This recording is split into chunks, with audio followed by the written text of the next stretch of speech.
rencana RUU disahkan sebelum reses Lebaran 2025. Artinya begitu. Dari tanggapan Komnas. Yang pertama saya sampaikan bahwa tidak ada kebut-mengebut dalam undang-undang revisi undang-undang TNI.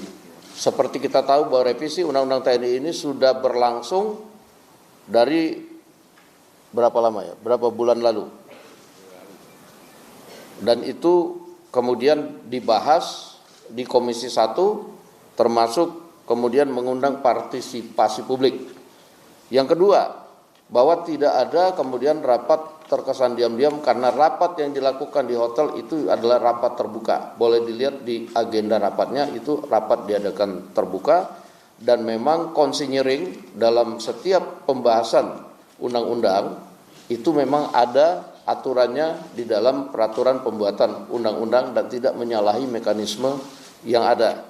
Walaupun kemarin saya lihat rencananya 4 hari, disingkat menjadi 2 hari dalam rangka efisiensi.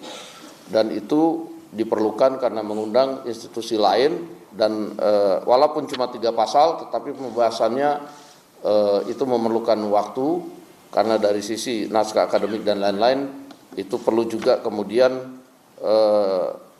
merumuskan kata-kata atau kemudian pokok-pokok yang tepat dalam pembahasannya. Nah, sehingga kemudian diperlukan konsinyering, itu saja.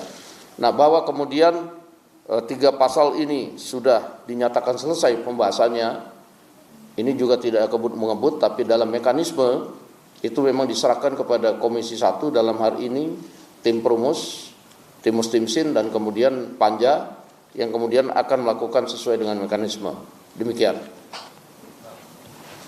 Tambahkan.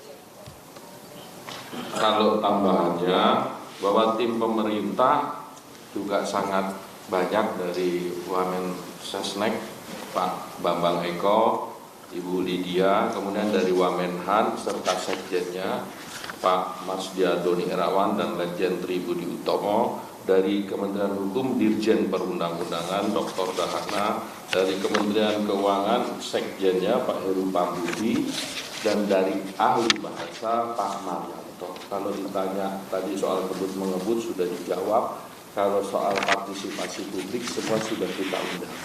Mulai dari Pak Tengku Resasa, Mayor Jenderal Rodon Bedrason, kemudian Pak Dr. Kusnanto Anggoro, Saudara Al-Araf, Saudara lagi Pak dari Setara Institut, Saudara Ihsan Husaini, kemudian dari Pepabri dipimpin langsung oleh senior-senior dipimpin oleh Pak Agung Gumelar serta bekas Kasal Pak Laksamana Ahmad Sucipto, kemudian juga dengan Menhan, Panglima TNI dan Pak Palestina.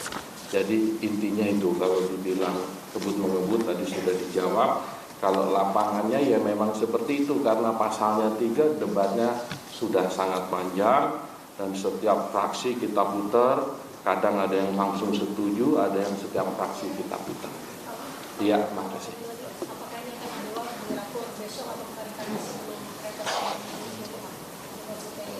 Pertanyaan ke saya Pak, ke Pak Dasku.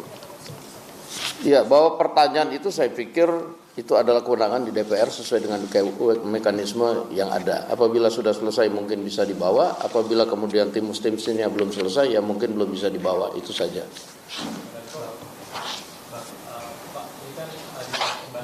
Tolong namanya dan dari media mana, tolong di...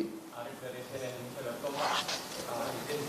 Kemarin ini kan setelah rapat yang di Hotel Fairmont dan lainnya ini gelombang penolakan itu mulai muncul di media sosial. Dan ini bagaimana tanggapannya dari pimpinan sekaligus Komisi 1, apakah ini akan merubah atau mempengaruhi pembahasan RUU TNI ini? Itu yang pertama. Dan kedua, ada laporan dari kontraksi yang menyebut bahwa mereka diintai oleh 3 orang tradisional dan mereka meyakini bahwa itu berkaitan dengan kritik yang disampaikan ketika di Hotel Fairmont. Mereka ingin meminta pembahasan RUU TNI dihentikan sementara. Yang pertama, kami memonitor penolakan-penolakan di media sosial maupun media massa. Nah, untuk itulah konferensi pers itu dilaksanakan pada hari ini untuk menjelaskan. Karena penolakan-penolakan yang saya lihat di media sosial itu substansi dan masalah dari pasal-pasal yang ada itu sangat banyak yang tidak sesuai dengan yang dibahas. Nah, hari ini kami menjelaskan bahwa hanya 3 pasal dan pasal-pasal ini kalau dilihat hanya untuk penguatan internal ke dalam dan lebih kemudian memasukkan yang sudah ada ke dalam undang-undang supaya tidak ada pelanggaran undang-undang, justru itu. Nah, bahwa kemudian ada yang berkembang tentang ada dua fungsi TNI dan lain-lain, saya rasa kalau sudah lihat pasal-pasalnya sudah jelas bahwa kami juga di DPR akan menjaga supremasi sipil dan lain-lain, dan tentunya rekan-rekan dapat membaca nanti dan dapat menilai tentang apa yang kemudian direvisi. Kemudian tadi tentang pertanyaan mengenai dari teman-teman di Kontras, ya saya belum bisa komentar karena kita juga tidak tahu apakah itu kemudian dari mana, dan kalau memang merasa terganggu ya laporkan saja kepada pihak yang penegak hukum, begitu. Terima kasih. Ada.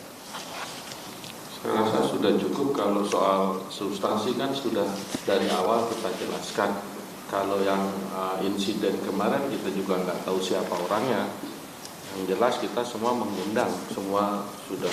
Kalau semua dalam posisi ini menolak, ini mendukung, itu tidak dalam posisi kami sebagai pembuat undang-undang.